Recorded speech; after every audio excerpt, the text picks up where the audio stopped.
This European Cricket Network event is proudly brought to you by HCL Software, Paramatch, La Junta de Andalucía, Victorinox, and our official timing partner, Rado.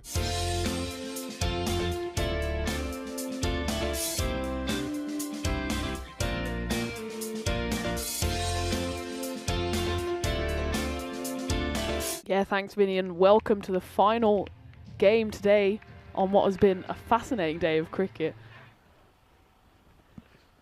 Ellen Watson's on strike. She's joined by Neve Muir. That one just almost squirted through. Yeah, the win predictor now has Ireland at 54%. So, I mean, as Vinny was talking before the game, slightly changing fortunes for these two teams. As Ellen Watson goes hard, and she absolutely cracks that. You could hear that coming right off the middle of the bat. She goes for the big boundary. She doesn't quite get hold of it. Fielder running in from mid-wicket and takes the catch. That was Louise Little running in. She's a star with the bat, and she contributed in the field there, running in from mid-wicket, taking a safe catch. And that is the end of Neve Muir. It's also the end of the first over. So that's 6 for 1 off the first over. Score predictor just a second ago had the prediction at exactly 50-50. Now it might have swung slightly. Schedule. Yeah. That's the big leading edge. Could be gone. What a catch! Oh, well, Irish eyes are smiling. How about that? And it's Jenny Jackson. It's the Statue of Liberty play. The hand went up more out of hope than anything else, but that is possibly the catch of the tournament. There's been an epidemic of one-hand catches here at Khartoum, and that was as good as it gets from Jenny Jackson. What a grab that is. And if she's left-handed, because she's a left-arm bowler, that's a weak hand as well. Just stuck her paw up there. And she went two hands, realised she was only going to get there with one, and she's as delighted as anybody that that stuck. I mean, I would characterise her expression as, well, that is a blast up in the air. It's going back to the line. It's going to be 6. Valiant effort from the two fielders down there. It's McMahon and Little who came together, but Fraser, now not 2. Okay. That's in the air, and that's gone. Kelly just holds out again. Kai McCartney, she's getting that little bit of extra bounce this time. Kind of balloons to Lara McBride at backward point. So Scotland lost 3 wickets within the first 4 overs now, 25 for 3. Yeah, and you can see how quickly this game changes. Scotland absolutely smoking it this morning. 126 or 127 they managed, and they've just got off to a stuttering start here. It's the 3rd wicket, 2-4, and just wonder, you need someone, Catherine Fraser, obviously. It's been a great over from McGee, only 3 off it. Last ball of it coming up, and it's going to be a wicket. Goes straight through, goes forward and straight, and Carter swings all around it. So McGee gets the breakthrough, and Scotland 11, well, there'll be some painful memories forming perhaps, because this isn't going to plan after 5 overs. It's 28 for 4, and this just sums up this ECC-W Premier Division. You're up one moment, you're down another. Scotland, who beat the defending champions, the English 11 this morning. Right now they're in a lot of trouble once again against the Green Machine. Yeah, I mean, the changing fortunes, how quickly things can change in just a matter of hours. And went for the big swing there, did Darcy Carter. Just slipped under her bat. It was a bit of a fuller delivery, nice delivery. Right, I've got a week off to do that after this. All right, up in the air and flying out of the ground. Well, Fraser, where's this been? She dealt out a few of these this morning. It's straight, it's true, it's long, it's Maximo. This is McMahon coming on. It's cracking shot. Maximo, 6 runs. I was asking a moment ago, what's the best case scenario? Well, that's probably one step in the right direction. Fraser, I mean, she actually stopped some runs there with her head. 10 balls to go. Up in the air and gone. Well, there you go. It's Fraser who's going to have to go. McMahon gets the breakthrough, and Ireland remove one big obstacle in their way. Big obstacle which potentially could have engineered a recovery of sorts for the Scots. But Fraser has to go for 26. Again, not the worst innings from her, but she'll have to step aside. It's 51 for 5. Isn't it always the way when you have a break in play, whether it be someone doing their laces, a concussion check, finding the ball, the amount of times the batter's concentration just goes for a split second, and the next ball, lo and behold, we have a wicket. But I think maybe we love animals because we can't talk to them. Yeah. Maybe dogs hate us, really. We love dogs. Maybe I was they going to hate say, us. do we really want to hear what they would say? That's going to be the old backwards pull shot from Faisal, double her score to 8. So all happening in the ninth. how we would handle them. Well, we loved, has gone all the way for 4. Lovely hit down the ground. We loved listening to the medics last week because, of course, they sit between the two team tents. Don't think they're that familiar with the game of cricket. Well, They're, you of course, say local that. medics. More a chance than you would have given them against the English side. That should be gone. It will be gone. So it'll be 70 exactly. So McBride will chip in with a wicket last ball. Faisal finally falls for 11. Scotland 11. Yeah, it's kind of a recovery, but it's an innings that never really got going. 28 in the first half, 42 in the second. I will say they were only 35 off 7 overs. They actually doubled their score in the last 3.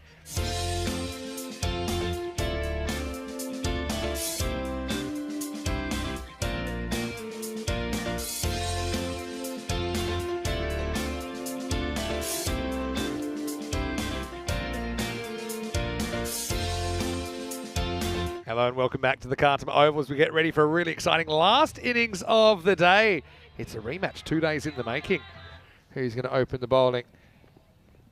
First one, fraction short, and it's gone! What a catch! And would you believe it, Harrison? She is fresh out of luck. It's a royal duck, Scott. It was a bit of a half tracker, if I'm completely honest, but all's well that ends well. I think that's McCall that takes the catch at square leg, and just like that, it's none for one. Perfect start for Scotland. How many times have we seen that? A rough delivery from the bowler who's maybe not quite ready yet, and half tracker, and the batter just kind of fell into that trap. She was absolutely fuming with herself, dragging herself off the pitch. She knows she's kind of try anything you can.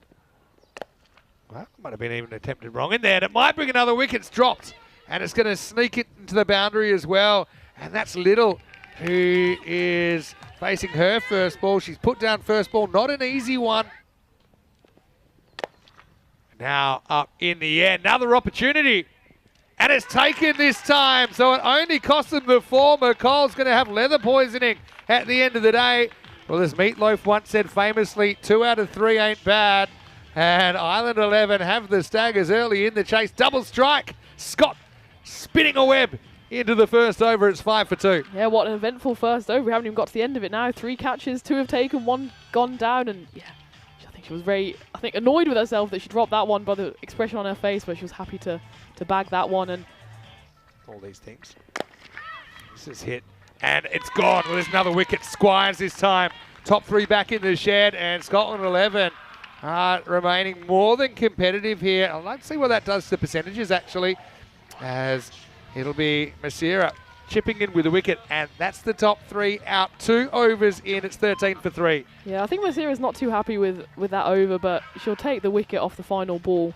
Yeah, just picked out the fielder there, safe hands at mid-wicket. That was Pippa Kelly who took the catch. And yeah, this one's finely balanced. Annabelle Squires, who was a key anchor of their innings in their loss against the Netherlands, but she's gone for 2 off just 4 balls. Female representation on that. Probably not the representation we're after, though. Not like the umpires on the field there. Not an easy life. True giants. Anyway, that's in there. That could be gone. It is gone. McMahon goes now as Lucy Forrester-Smith comes on. A ball that never hits the ground from the moment she runs in. And really, that was all about the placement. Being straight to the fielder. McMahon goes for 6. And worryingly for Ireland, that's the top score of any batter so far. Little bit of luck, perhaps, for the green team. She just didn't quite commit to that shot. Yeah, and 22 for 4. It's that double whammy of first ball from a new bowler and a low full toss. That's just a recipe for getting a wicket.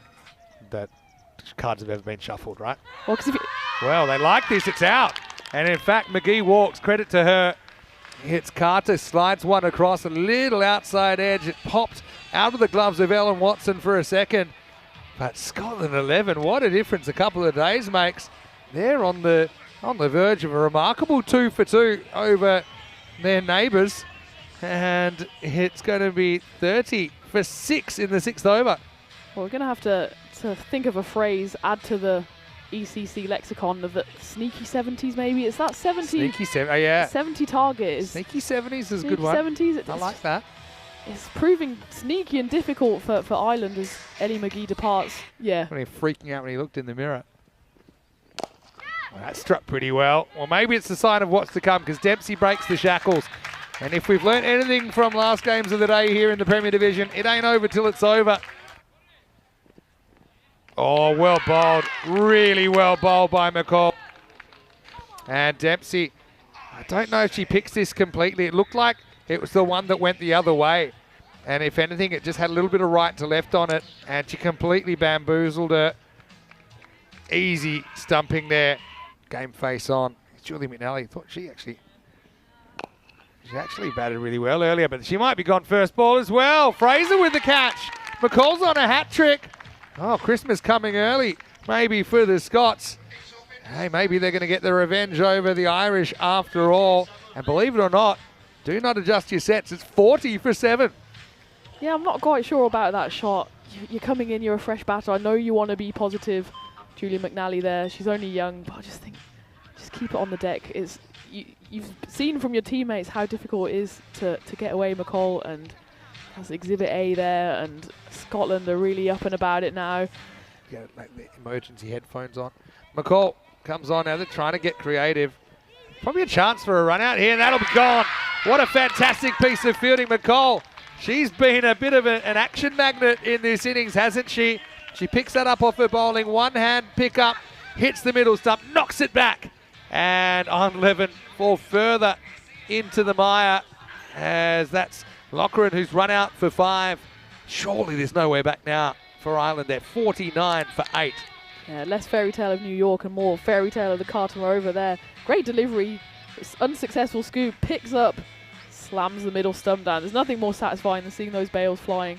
Middle stump knocked back, and she knew as soon as...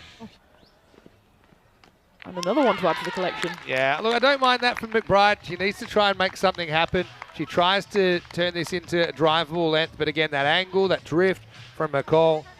He's got a pretty good case for player of the match now, if I'm completely honest. He's got 3 wickets, got 2 catches. And despite dropping probably the most dangerous of the Irish batters' first ball, the cricket gods have been looking after her. Again, Watson, is that, I think it's 3 stumpings, isn't it, in the innings? Losing count now. But chance as well, so it would have fairy tale ending if she got that, but as it is, the innings has ended anyway with a stumping, and that puts an end to the run chase. I should also mention that Ireland did pick up their point when they reached 50, so they do have a point out of the game, but they only barely get it in the end. Your final score here in match number 12 is Scotland 11, 70, Ireland 11, 57, so 13 runs in it, and the Scots, they do the double. They beat the English and the Irish here on day 3.